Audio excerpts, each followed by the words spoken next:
થયા છીએ કે પ્રભુને યાદ કરવા છે, પ્રભુના છીએ. આ તો મહાપ્રભુજી ભૂતલ પર પધાર્યા. એક ક્ષણ માટે વિચાર આવે કે જો શ્રી વલ્લભ ભૂતલ પર ન પધાર્યા હોત તો આપણા બધાની શું ગતિ થાય, ક્યાં હોત, આપણે શું કરતા હોત? અને એટલા માટે 12 મહિનાના બધા ઉત્સવો તમે મનાવો, બરાબર છે, પણ જો આ એક ઉત્સવ ભૂતલ પર ન થયો હોત તો એકે ઉત્સવનું ભાન આપણને ન હોત. અને એ ઉત્સવ છે મહાપ્રભુજીનો પ્રાગટ્ય ઉત્સવ. જો આ ભૂતલ પર ન થયો હોત તો બીજા કયા ઉત્સવનું આપણને ભાન હોત? કાંઈ ન જાણે. સેવા રીત પ્રીત વ્રજજન કી જનહિત જગ પ્રગટાઈ, પ્રગટ ભય માર્ગ રીત દિખાઈ.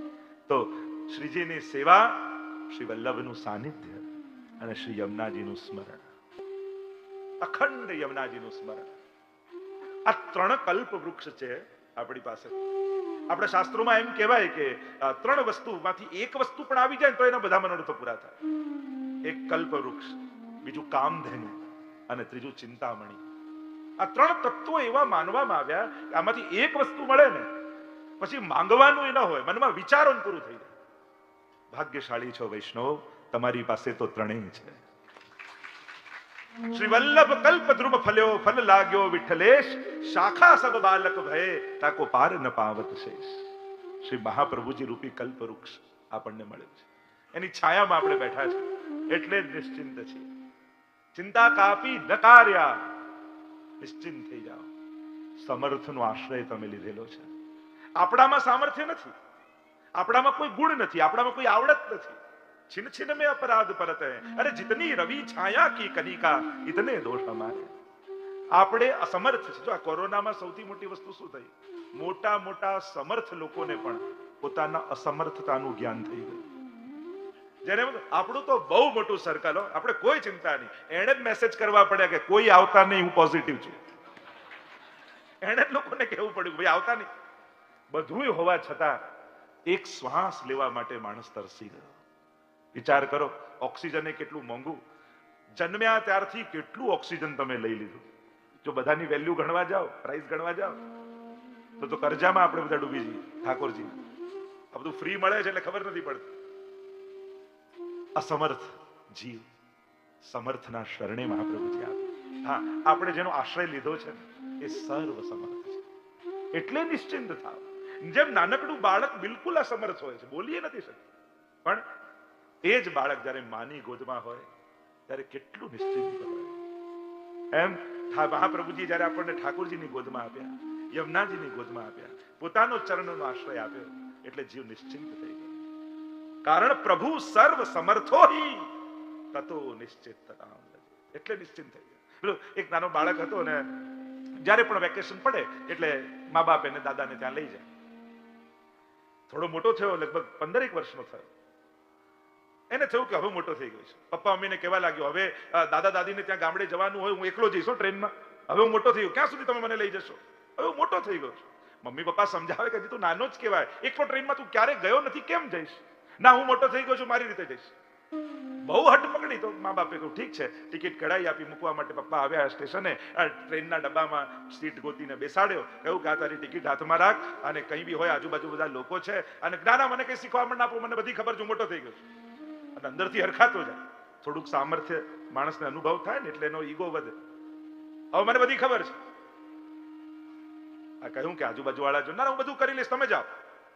અને પપ્પાને સમય થયો ટ્રેનનો એટલે પપ્પાએ જતા જતા એક ચિઠ્ઠી ખિસ્સામાંથી કાઢી બાળકના ખિસ્સામાં નાખી અને કહ્યું કે તને બીક લાગે ને ત્યારે આ ચિઠ્ઠી વાંચ.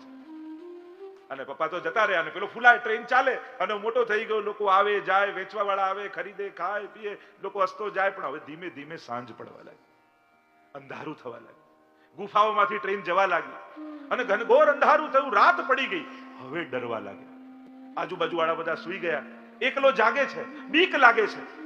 અને હવે તો એટલી મોટી ટર્નલ આવીને 15 મિનિટ સુધી અંધારું રહ્યું એટલે ગભરાવા લાગ્યો. થયું કે મમ્મી પપ્પા જોડે આવ્યો હોત તો સારું થતા, એકલો ક્યાંથી આવ્યો? અને ભય લાગ્યો. ત્યારે યાદ આવ્યું કે પિતાએ કહ્યું હતું કે આ ચિઠ્ઠી વાંચજે. ટર્નલ પૂરી થઈ, થોડુંક અજવાળું આવ્યું. ખિસ્સામાંથી ચિઠ્ઠી કાઢી અને વાંચ્યું તો લખ્યું હતું કે બેટા ગભરાતો નહીં, અમે પાછળના ડબ્બામાં છીએ. એમ સંસારમાં ગભરાઈને ફરતા જીવ માટે, દરેક વૈષ્ણવ માટે મહાપ્રભુજીએ ચિઠ્ઠી લખીને આપી છે.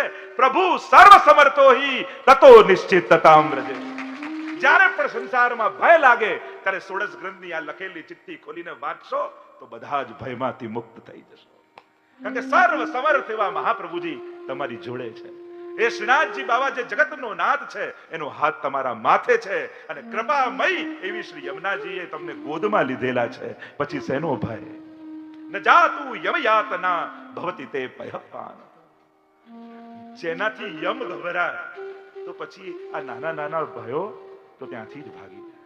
આ તો આપણને ગણતરી કરતા નથી આવડતું. કારણ કે જીવનમાં 4-5 દુઃખ આવ્યા હોય ને પ્રભુએ બચાવ્યા હોય તો આપણને યાદ રહે, જો આ જગ્યાએ બચાવ્યા, આ જગ્યાએ બચાવ્યા, આ જગ્યાએ બચાવ્યા. પણ હજારો દુઃખોને આપણા સુધી આવા જ નથી દીધા એ તો આપણને ખબર નથી હોતી. દુઃખો આવ્યા ને પાર થયા એ તો યાદ છે, પણ કેટલા દુઃખો તો આપણા સુધી પહોંચ્યા નથી. ત્યાંથી જ્યારે મનમાં કેવલ સ્મરણ શ્રી યમુના કે નામ અગદૂર ભાજે, પાપ જ ભાગી જાય તો દુર્ભાગ્ય ક્યાંથી આવે? કારણ કે દુર્ભાગ્ય તો પાપથી આવે. કેવલ યમુનાજીના નામ લેવા માત્રથી તો સુરતની જનતા ભાગ્યશાળી છે. આ ત્રણેય સ્વરૂપનું રસ દર્શન સાથે મળીને કરવાના છે. જો આ કથાઓ તો અગાધ છે, એટલે એવો અફસોસ નહીં કરવો કે આ આટલું થઈ ગયું, આટલું રહી ગયું. ઘણા લોકોને પતશે કે નહીં એની બહુ ચિંતા હોય. તો હું તો પતાવવા નથી આવ્યો, હું તો પહોંચાડવા માટે આવ્યો છું. કોઈ એક વાત પણ પહોંચી જાય ને આપણા સુધી તો ઘણું છે. યમુનાજી કોઈ કે યમુના પાન કરીને આવ્યા તો આખા યમુનાજી પી જાવ છો? ના ના, અંજલિમાં પીઓ છો ને, પણ કહેવાય છે એમ કે યમુના પાન કરીને આવ્યા. એમ જ આની તો એક બૂંદ શ્રી વલ્લભ રસ અમૃત સર્વ શ્રવયો શ્રી વલ્લભ મુખ માધુરી તાહી પિયો વિઠ્ઠલેશ અતિ અગાય और रंच दियो दैवी जीवन को. આ તો કણિકા મળી જાય તો સૌભાગ્ય. એમ મહાપ્રસાદની તો કણિકા હોય, પેટ ભરીને લઈએ એને તો જમ્યા કહેવાય. આપણે તો કણિકામાં તૃપ્ત થનારા જીવો છે. આપણે તો ચરણામૃત પણ લઈએ તો અંજલિમાં લઈને તૃપ્ત થનારા જીવો છે. સાંસારિક વ્યક્તિ, લૌકિક વ્યક્તિ પેટ ભરવાની ચિંતા કરે, વૈષ્ણવ તો આત્માની તૃપ્તિને ઝંખે છે. કે રસની કણિકા મળે, અધરામૃતની કણિકા મળે, એની આત્મા તૃપ્ત થઈ જાય. અને જેનો આત્મા તૃપ્ત થયો હોય ને એને પેટની ભૂખ લાગતી નથી. ઇન્દ્રિયો તો આપમેળે શાંત થઈ જાય જે એની આત્માથી તૃપ્ત હોય. અને જે પોતાનાથી તૃપ્ત નથી એને દુનિયાની કોઈ વસ્તુ સંતોષ આપી શકતી નથી. સત્સંગનું કાર્ય જાણે, સત્સંગનું ફળ શું? સત્સંગ આત્માને ઓળકાર આપે છે. અને જેની આત્માને ઓળકાર આવી ગયો હોય ને એની ઇન્દ્રિયની ભૂખો આપમેળે શાંત થઈ જાય. હું તો કહું ને, સત્સંગ એટલે યુ ટર્ન લેવાની જગ્યા. ઘણી વાર આપણે સ્પીડમાં જતા હોઈએ અને એક્ઝિટ ચૂકી જઈએ અને આગળ જતા રહીએ, એટલે આપણે શું ગોતીએ? આ યુ ટર્ન માટેનો રસ્તો ક્યારે આવશે? યુ ટર્ન રસ્તો ક્યારે આવશે? એમ સંસારમાં ભાગતા ભાગતા ભાગતા ઘણી જગ્યાએ રોકાવાની જરૂર હતી, ઘણી જગ્યાએ વળી જવાની જરૂર હતી, ઘણી જગ્યાએ પાછળ જવાની જરૂર હતી. આ બધું ચૂકતા ચૂકતા કેટલી એક્ઝિટો ચૂકી ગયા. પણ આ 3 દિવસનો એક મોકો મળ્યો છે. આ મૌની સ્કૂલ એ યુટર્ન લેવાની જગ્યા છે. અને અહીંયાથી જો યુટર્ન લઈ અને પાછા જો આધ્યાત્મિક માર્ગને પકડી લેશો તો ચોક્કસ મહાપ્રભુજી તમને ભટકવા નહીં દે. धावन विल्लवा नेत्रे नस्खले नपते दिहा. भागवत जी कहता है ये ऐसा राजमार्ग है भक्ति मार्ग कि यहाँ आंख बंद करके दौड़िए. यहाँ पड़ने का गिरने का कोई भय ही नहीं. કારણ કે જેણે ઊભા કર્યા હોય, જેણે ચાલતા શીખવાડ્યું હોય એ પડવા ન દે. જલ ન ડુબાવે કાષ્ટ को यह कौन प्रेम की रीत और अपनो सींचो जान के यह बड़ेन की રીત. બધાને ડુબાડે, લાકડાને કેમ નથી ડુબાડતો? તો પાણી કે મેં તો સિંચીને મોટો કર્યો છે, આને હું કેમ ડુબાડી દઉં? એમ જેને ચાલતા જ શ્રી વલ્લભે કર્યો હોય, ઊભા થતા જ શ્રી વલ્લભે કર્યો હોય. હા, ઘણી વાર આંગળી છોડે માં દૂર ઊભી રહી જાય, પણ એ છોડવું એ છોડવા માટે નથી, એને ચાલતો કરવા માટે છે. જો આંગળી આપવી એ મદદ છે, પણ પછી એ રીતે આંગળી આપવી કે કાયમ એને પકડવી પડે એ ડિસેબિલિટી કહેવાય, એ અપંગતા કહેવાય. ગુરુ સાથે પણ, ગુરુ પણ આંગળી આપે પણ પછી છોડે, પણ જો એવું જ બનાવી રાખે કે પકડી જ રાખું તો એને અપંગ બનાવી દીધો કહેવાય. એને તો ચાલતો કરાય, એને તો દોડતો કરાય, એને તો ભાગતો કરાય. હા, જ્યાં એવા સંજોગ આવે તો અર્થ સકળ તેનો સીધો લીલા માહે તાણીને લી. જ્યાં ફસાવા જાય ત્યાં ગુરુ હાથ પકડીને ખેંચી લે. તો આ ત્રિદિવસીય આપણા ત્રણેય આરાધ્ય સ્વરૂપો, રૂપ તો એ રૂપ બેવું એક તે ભિન્ન થઈ વિસ્ત, બધા એક જ સ્વરૂપ છે, આ કઈ જુદાપણું નથી. હા, લીલા ભેદ, સ્વરૂપ ભેદ, અન્ય અન્ય ભેદોને કારણે આ તત્વો, કારણ કે એકોહમ બહુશ્યામ પ્રજાય, એકમાંથી જ બધું પ્રગટ છે. એ જ રસો વૈસહ શ્રીનાથજી બાબા, એ જ રોમ રોમ રસ છલકે શ્રી વલ્લભ, અને એ શ્રી यमुना सूरत सम बिंदु सी सिंधु सी वही चली, वही श्री यमुना जी. बस अलग अलग रूप से है, कोई सेव्य रूप से है, कोई गुरु रूप से है, और कोई सखी या मां रूप से है. यमुना जी के साथ दोनों संबंध वैष्णव के, तो इन तीनों को स्वरूप दर्शन करते हुए और यत्किंचित उनके चरित्र का दर्शन भी हम करेंगे, और वह करते करते हमारी सत्संग की यात्रा चलती रहेगी. યાદ રાખવાનું છે એવા ટેન્શન સાથે પણ ન બેસતા હો. ઘણી વાર કથા બધા કે આ બધું યાદ રહેશે કે નહીં, તો કોઈ ચિંતા ન કરશો. માનો પ્રેમાળ હસ્ત માથે ફરે, બસ એની જે હૂંફ હોય ને, સત્સંગ તો એ હૂંફનું નામ છે. સ્કૂલ ભલે છે પણ સ્કૂલની ક્લાસની જેમ ન બેસતા. જેમ પારસમણીનો સ્પર્શ થાય એટલે કણ કણ સોનું બની જાય, એમ સત્સંગ પણ એવો પારસમણી છે. આ ભાવનો પારસમણી છે. એનો સ્પર્શ હૃદયને થશે, શબ્દો કદાચ ભૂલી જશો, પણ જે ભાવ પ્રગટ થયો છે ને, એ તો તમારા હૃદયમાં કાયમ રહેશે. એની હૂંફ જ્યારે જ્યારે યાદ કરશો ને, ત્યારે એનો આનંદ બનીને તમને અહેસાસ આપતી રહેશે. અને એટલા માટે આ યાદ કરવાની કોઈ સ્થળ નથી. બસ આને તો માણો, આને તો પીઓ, એટલે કે સત્સંગનું પાનો. સત્સંગનો રસ ચાખ જીવતું સત્સંગનો રસ છે. આ તો રસ છે, ખાલી કાનનો વિષય આ સત્સંગ નથી. આ તો નવધાએ નવધા ભક્તિને સિદ્ધ કરનારો વિષય છે સત્સંગ. તો અત્યારે વધારે એમની ચર્ચામાં નથી જતો, પ્રવેશ કરું સીધા આપણા વિષય પર. અને આજનો આપણો વિષય છે શ્રીનાથજી. જુઓ ને, આજે પણ શ્રીનાથજી બાબાનો એમ થાય કે ઘણીવાર એ શબ્દોને સાંભળતા જ આપણા હૃદયમાં કેટલી ઉર્મિઓ જાગવા લાગે. એમ લાગે આ બોલીએ, આ બોલીએ, આ બોલીએ, આ બોલીએ. એક શ્રીનાથજી શબ્દ જો ને, રસખાનજી ખાલી ચિત્ર જોયું શ્રીનાથજીનું, અને આંખોના માધ્યમથી હોય, કર્ણના માધ્યમથી હોય, જીવાના માધ્યમથી હોય, જે રીતે પણ આ બધા તત્વોનો સ્પર્શ થતા જ કેવા રોમાંચ પ્રગટ થવા લાગે છે. એ શ્રીનાથજી બાબા આજે પણ હજારો લોકો નાથ દ્વારા કેવા દોડી દોડીને ભાગી ભાગીને જાય. અને એમાં પણ કોઈને બોલાવે છે કે તમને આટલા રૂપિયા આપીશ દર્શન કરવા આવો, ઉલટાના ખર્ચીને જાય છે.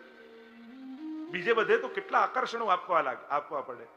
શ્રીનાથજી બાબાનું પોતાનું આજે પણ કેવું કલયુગનો આ ચમત્કાર નથી. મને તો આ ચમત્કાર લાગે, જ્યારે આજની દુનિયામાં કોઈનું સાંભળવા તૈયાર નથી, એવા સમયે તમે મને સાંભળવા બેઠા છો, તો આ ચમત્કાર જેવું છે. એ તો બધાની ફરિયાદ એ હોય, પિતા દીકરાને કે સાંભળતો નથી, દીકરો કે પપ્પા સાંભળતા નથી, આડોશી પાડોશીને કે પતિ પત્ની તો કેવા જેવું જ નથી. આ દેશ પેલા દેશને કે, આ ગામ આ સ્ટેટ પેલા સ્ટેટને કે.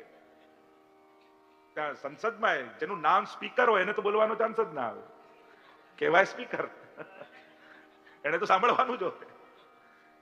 અને એટલા માટે જો આ બધા રાજકીય ક્ષેત્રમાં છે, પણ કેટલી પ્રેરણાઓ સમાજને ધર્મ ક્ષેત્રે જોડાઈને આપે છે. કેટલા આયોજનો એમનાથી કેટલા લોકોને લાભ મળે છે. તો ખરેખર પ્રેરણા સ્ત્રોત સમાજના છે. અને જ્યારે સમાજમાં પ્રેરકો સારા હોય તો સમાજને સાચી દિશા મળે છે. આ તમે પ્રાચીન કાળથી તમે જુઓ તો પહેલાના સમયમાં ઋષિઓ હતા. ઋષિઓ સમાજના પ્રેરક હતા. અને ગીતાજીમાં પણ લોકસ તદનુ વર્તતે, લોકો અનુવર્તન કરનારા છે. તો સમાજ ઋષિ જેવો યુવાન થાય ને કે મારે ઋષિ બનવું છે. પછી સારા રાજાઓ આવ્યા, આદર્શ રાજાઓ જેણે સમાજ કલ્યાણના કામ કર્યા, લોકો રાજાને ફોલો કરવા લાગ્યા. ત્યાર પછી આચાર્યો, સંતો, મહાત્માઓ આવ્યા. આખો સમાજ સંતો, મહાત્માઓ, આચાર્યોની પાછળ જવા લાગ્યો, અમારે આવા થવું છે. પછી સમાજ સુધારકો આવ્યા એટલે લોકો એમને પ્રેરણા પામીને કરવા લાગ્યા. સ્વતંત્ર સેનાનીઓ આવ્યા, આખો ભારત દેશ એમની પાછળ લાગ્યો. પણ છેલ્લા 50-60 વર્ષમાં કેવલ એક્ટર અને એક્ટ્રેસ એ સમાજના આઈડિયલ થયા, એટલે સમાજ પછી ક્યાંક કોઈ દિશા ભૂલી ગયો એવું લાગે છે. સમાજના આદર્શો જો નબળા હશે તો સમાજ પતન તરફ જશે. અને એટલા માટે સમાજને ઉત્તમ આદર્શ આઈડિયલ લોકો મળે એ બહુ જ જરૂરી છે. લોકો ઉપદેશ ઓછા સાંભળે છે પણ પ્રેરણા વધારે લે છે લોકો પાસે. અને એટલા માટે ઉપદેશક કરતા પ્રેરક બનવું જોઈએ. આપણે સમાજને પ્રેરિત કરી શકીએ. જે મૂળ વિષય વાત કરું છું, શ્રીનાથજી બાબાનું આજે પણ કેવું આકર્ષણ.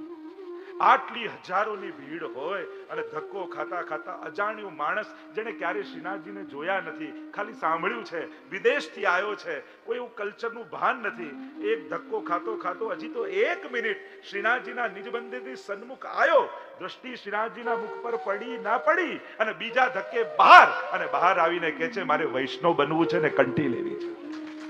આ ચમત્કાર નથી? આજે તો લોકોને બોલાવો, કેટલું માન સન્માન આપે, પ્રસાદ આપે, વ્યવસ્થા આપે, સગવડતા કરી આપે, ત્યારે જઈને પરાણે પેલો કંઠી લે. પણ પુષ્ટિ માર્ગનો પ્રભાવ આજે પણ એવો છે, ધક્કો ખાતા ખાતા એ માણસ વૈષ્ણવ થઈને બહાર નીકળે છે.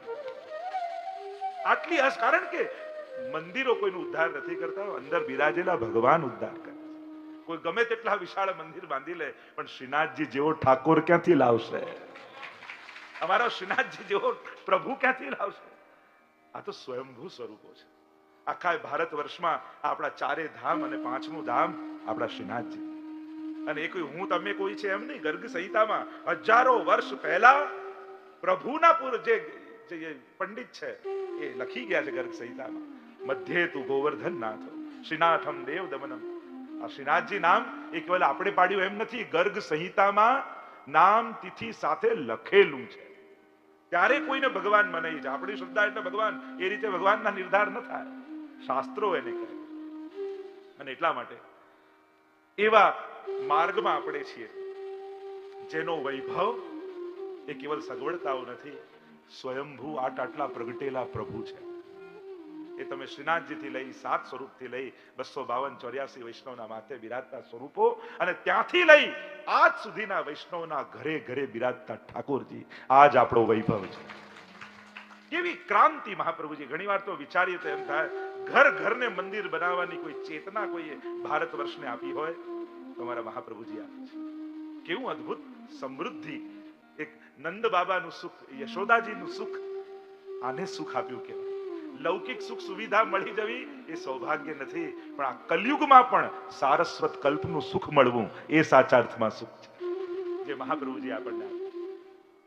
વિચાર કરો, રસ્તાઓ તો હવે બન્યા, હવે ગવર્મેન્ટ અમુક ગામડાઓ સુધી તો હજી નથી પહોંચી શકી, પણ આપણા આચાર્યો, મહાત્માઓ, મહાપુરુષો 500 વર્ષ પહેલા ગામડે ગામડે પહોંચી લોકોમાં ચેતનાને જગાવી છે. કેવું અદ્ભુત કાર્ય! કે વિચાર કરો, કઈ રોડ રસ્તા લાઈટ વાહન થોડી કઈ હતી, છતાંય આપણા ભારત વર્ષના મહાપુરુષોની ચેતના ક્રાંતિ જુઓ. કેવું અદ્ભુત ચેતનાનું દાન આખા સમાજને કરી અને આખા સમાજને બાંધી રાખ્યું છે. અને એમાં પણ મહાપ્રભુજીએ 3 વાર આખા ભારત વર્ષની ખુલ્લા ચરણારવિંદથી પગપાળા આપણે એ ભૂમિને પાવન તીર્થ સકલ સનાથ કીધા ચરણ રેણુ સમાજ. આખા આ ભૂમિને ભૂમિ ભાગ્યમ મહાપ્રભુજીનું નામ છે. તો શ્રીનાથજી બાબાના ચરિત્રનું દર્શન સૌથી પહેલા સ્વરૂપનું દર્શન કરીએ. કેવું સ્વરૂપ આપણા શ્રીનાથજી બાબા, અને પછી ચરિત્રનું દર્શન કરીશું. અનેક અનેક ગાથાઓ, અનેક અનેક ભાવનાઓ શ્રીનાથજી બાબાના સ્વરૂપ માટેની ચર્ચાઓ છે. સૌથી પહેલા સ્વરૂપ ભાવનાનું જો ચિંતન કરીએ, એમ તો દરેક વૈષ્ણવના ઘરે બિરાજતું સ્વરૂપ શ્રીનાથજી જ છે, એ જ ભાવથી બિરાજે છે, નિકુંજ નાયક શ્રીનાથજી. પણ અનેક પ્રકારની ભાવના આપણા આચાર્યોએ આપણને આપી છે. શ્રીનાથજીનું સ્વરૂપ શ્યામ વર્ણનું છે. સૌથી પહેલા આપણે જયારે ચર્ચા કરતા હોઈએ ત્યારે રંગની ચર્ચા પ્રાય પ્રભુના, પણ શ્યામમાં પણ 2 પ્રકાર આપણા શાસ્ત્રોએ બતાવ્યા છે. એક મેઘ શ્યામ અને એક રક્ત શ્યામ. શ્યામ સ્વરૂપોમાં પણ આ 2 ભેદ છે. જેટલા પણ આપણે ત્યાં આવા પાષાણ શબ્દ તો ન વપરાય, પણ છતાં સમજાવવા માટે આવા શ્યામ વર્ણના જ્યારે સ્વરૂપોની ચર્ચા આવે છે ત્યારે 2 પ્રકારના સ્વરૂપો હોય છે. એક મેઘ શ્યામ એટલે ઘનઘોર જલ ભરેલા વાદળ જેવા, ઘના ઘન નિભે સદા ધ્રુવ પરાશરા ભિષ્ટ દે. જે યમુનાજીની શોભા છે કેવી છે? મેઘ શ્યામ. અને શ્રીનાથજી બાબા શ્યામ છે, પણ કેવા છે? તો કે રક્ત શ્યામ.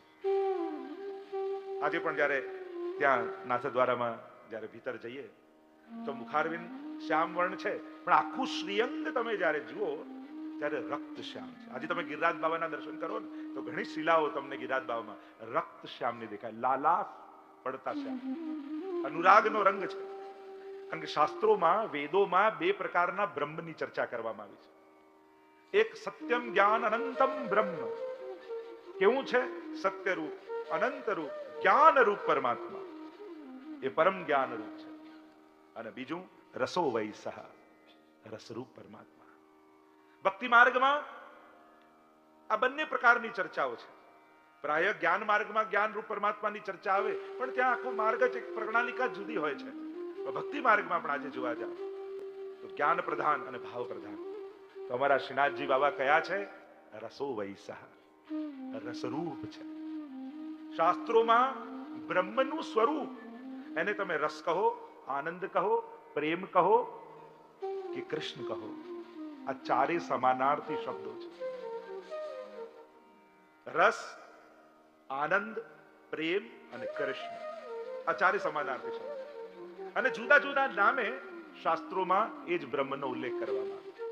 જેમ વેદમાં રસો વૈસહ, ઉપનિષદોમાં આનંદ રૂપ, ત્યાં વેદમાં પણ જેમ કહ્યું આનંદ માત્ર કરપાદ મુખોદરાદિ, એ સર્વાંગ આનંદમય છે. સર્વોચ્ચ અને સંપૂર્ણ આનંદ એ જ બ્રહ્મ છે. એટલે તો આપણે નંદ મહોત્સવ કરીએ ત્યારે કહીએ નંદ ઘેર આનંદ ભયો. વેદમાં બ્રહ્મને આનંદ રૂપ કયો છે. એટલે એમ નથી કહેતા કે નંદ ઘેર કૃષ્ણ ભયો, કનૈયો ભયો, લાલો ભયો. સૌથી પહેલા કહીએ છીએ નંદ ઘર આનંદ ભયો. એ જે વેદમાં વર્ણિત છે એ પોતે પૂર્ણ પુરુષોત્તમ પોતે આવ્યો છે. કયા નામે? તો કે જય કનૈયા લાલ કી, કૃષ્ણ નામે, કનૈયા નામે. પણ એ છે આનંદ રૂપ. અને એટલા માટે ક્યાંક એને પ્રેમ રૂપ ભક્તિ માર્ગ. પ્રેમ હરિ કો રૂપ હૈ, જો હરિ પ્રેમ સ્વરૂપ, એક હોય દ્વય યો લસે, જો સૂરજ અરુધૂપ. પ્રેમ અને પરમાત્મામાં કોઈ ફરક નથી. પ્રેમ રૂપ પોતે છે. અને કેવો પ્રેમ! ગોપી પ્રેમ કી ધ્વજા, जिन गोपाल कियो वश उर्धरि श्याम भुजा. પ્રેમ તો આ વિશ્વમાં એક જ જણ કરી ગયું અને એ છે ગોપીઓ. બાકી બધે તો ક્યાંક આકર્ષણ હોય, ક્યાંક મોહ હોય, ક્યાંક પ્રેમનો પ્રભાવ હોય, પણ પ્રેમ તો કેવલ ગોપીઓના હૃદયમાં છે. એટલે તો મહાપ્રભુજીએ કહ્યું કે ગુરુ જ શોધવા હોય ને તો ગોપીજનોને ગુરુ કરી. ગોપિકા નામ ગુરુ પ્રોક્તા. ગોપીજનોને મહાપ્રભુજી ગુરુ માને કે આપણા ગુરુ કોણ? તો કે આ ગોપીજનો. અને એ જે પથ બતાવીને ગયા, એ જેવો પ્રેમ કરીને ગયા. એટલે તો સેવા રીત પ્રીત વ્રજજન કી, જનહિત જગ પ્રગટાઈ, પ્રગટ ભય માર્ગ રીત દિખાઈ. મહાપ્રભુજીએ બે વસ્તુ આપી, ખાલી પ્રીત નહીં ગોપીજનોની, ગોપીજનોની રીત પણ આપી. અને એટલા માટે આ રીત જે મહાપ્રભુજીએ બતાવી છે એ અભાવે પણ કરશો ને તો એ ઠાકોરજી સેવા સ્વીકારશે. કારણ કે આ રીત સાધારણ નથી, ગોપીજનોની રીત છે. આ વિધિ જે બતાવીને ગયા છે મહાપ્રભુ, આપ સેવા કરી શીખવે શ્રી.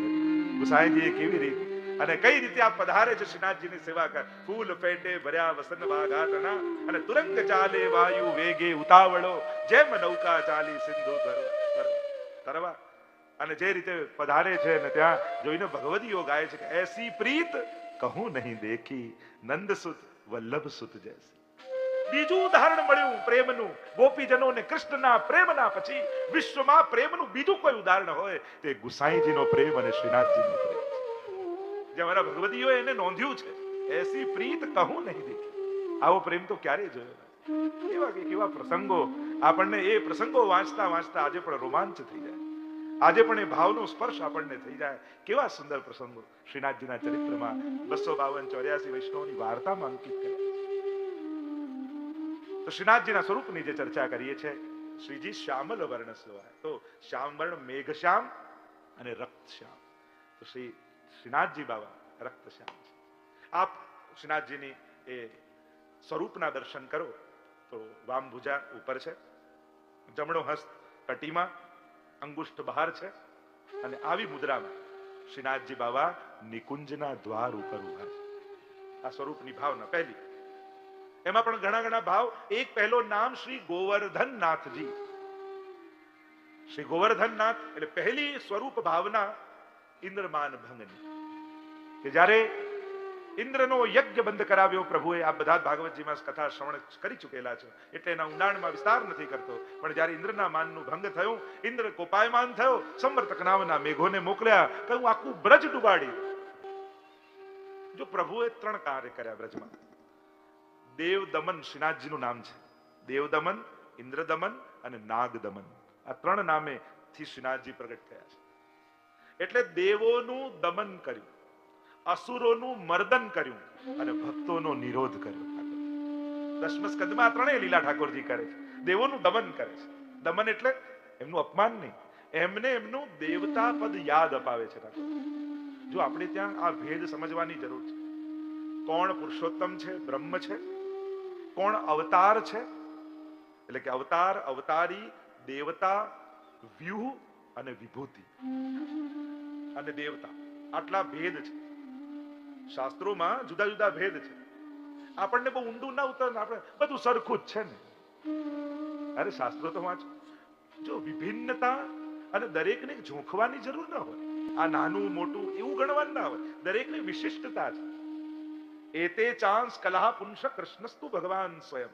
ભગવાન, ભગવાનના અવતાર, 24 અવતાર, 10 અવતાર, અને સંભવામી યુગે યુગે અનેકવિધ પ્રકારના અવતારો ભગવાનના. બીજું છે ભગવાનના વ્યૂહ, વસુદેવ, પ્રદ્યુમ્ન, અનિરુદ્ધ અને સંકર્ષણ, તે ચતુર્વ્યૂહથી ભગવાન લીલા કરે છે. આગળ છે ગીતાજીમાં બતાવી વિભૂતિ, આખો વિભૂતિ યોગ છે. આ બધામાં ભેદ છે. પછી દેવતા, જુદા જુદા કાર્ય માટે ભગવાને જુદા જુદા દેવોને પ્રગટ કર્યા છે. તો એની ઘણી ગહન ચર્ચા છે, પણ એ વિસ્તાર નથી કરતો. અને ઇન્દ્રના માનનું ભંગ થયું, એને દેવતા પદ યાદ અપાવ્યું કે દેવ છે, એની એક શક્તિ છે, એ પણ પરમાત્માએ આપેલી છે. ભૂલ સમજાય ને. જો દુનિયામાં જીવનમાં સૌથી મોટી ભૂલ કઈ? કે પોતાની ભૂલ ન સમજાવી, ન સમજવી, એ જ સૌથી મોટી ભૂલ છે. ઘટનાઓ આપણા હાથમાં નથી, પણ અર્થઘટન તો આપણા હાથમાં છે કે નહીં? ઘટનાઓ આપણા હાથમાં નથી, ક્યારે શું થશે ખબર નથી, પણ હા, અર્થઘટન આપણા હાથમાં જરૂર છે. દરેક ઘટનાઓનો કેવો અર્થઘટન કરો છો, એના પરથી જીવનમાં સુખ અને દુઃખ નક્કી થાય. અને એટલા માટે જ્યારે ભૂલ સમજાય કે મેં આ શું કર્યું, જેના ચરણોમાં પડવું જોઈએ એને શ્રમ આપવા લાગે. દંડવત કરતા કરતા, એટલે ઘણી વાર દંડવતી પરિક્રમા લોકો કરતા હોય. એમ કહેવાય કે સૌથી પહેલી દંડવતી પરિક્રમા ઇન્દ્રએ કરી બ્રજમાં. અપરાધ કર્યો ને તો દંડવત કરતા કરતા આવ્યો, એવો ભાગવતજીમાં ઉલ્લેખ છે. પણ વૈષ્ણવ દંડવતી કરે એનો ભાવ તો વ્રજ રજ મેં લોટત, ગોવિંદ કુંડ મેં નહીએ, તરેટી શ્રી ગોવર્ધન કી રહીએ. વૈષ્ણવનો ભાવ ક્ષમા માંગવાનો નથી. વૈષ્ણવનો તો એમ છે કે મારા રોમ રોમ સાથે ગિરિરાજજીની તરેટીની રજનો સ્પર્શ થાય. પછી હવે આ જુદી છે કે ગાદલું લઈ લઈને કરી, પણ ગાદલું તો ઘરે છે. ભાવના તો એ છે કે તન પુલકિત વ્રજ રજ મેં લોટત, ગોવિંદ કુંડ મેં નહીએ, તરેટી શ્રી ગોવર્ધન.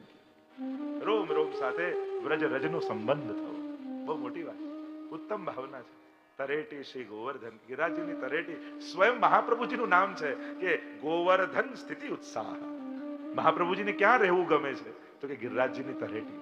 આજે જુઓ ને, સુંદર શિલાની સામે શ્રી મહાપ્રભુજી કેવા ટગર ટગર ગિરિરાજ બાબાને નિરખતા ત્યાં બિરાજેલા છે. ભાગવતજીનું પારાયણ કરી રહ્યા છે, ક્યારેક સંધ્યાવંદન કરે છે, ક્યારેક ગૌમુખીમાંથી માલાજી પહેરી અને પ્રભુનું સ્મરણ કરે છે. આજે પણ સદાય મહાપ્રભુજીનો ત્યાં વાસ છે.